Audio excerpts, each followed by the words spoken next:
তোমরা কি জানো সবচেয়ে বড় মিসকিন কে? সবচেয়ে বড় মিসকিন কে? দরিদ্র কে? সাহাবীরা বলছেন আমরা তো মনে করি যার কাছে অর্থ সম্পদ কম সেই বড় মিসকিন। আল্লাহ রাসূল বলছেন ভুল। শোনো, সবচেয়ে বড় মিসকিন সেই ব্যক্তি যে ব্যক্তি পরকালে অনেক নেকি নিয়ে উঠবে, নামাজ, রোজা, হজ, যাকাত, ওমরা, হজের নেকি, বিশাল বিশাল নেকি।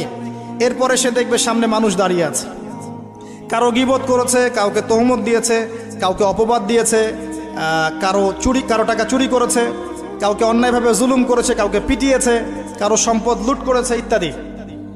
তখন আল্লাহ পাক বলবেন শোধ করে দাও। কিভাবে শোধ করা হবে? ফেরেশতারা জিজ্ঞাসা করবেন, আল্লাহর পক্ষ থেকে হুকুম আসবে এই ব্যক্তির নেকিগুলোকে ওদের আমল নামায় কনভার্ট করো, বলছি শেয়ার ইট পাস করে দাও। ওটা আরো বড় টেকনোলজি হবে ইনশাআল্লাহ তাআলা। বলার সাথে সাথেই আপনার নেকি আমার নেকি দেখা যাবে চলে গেছে, নাউজুবিল্লাহ।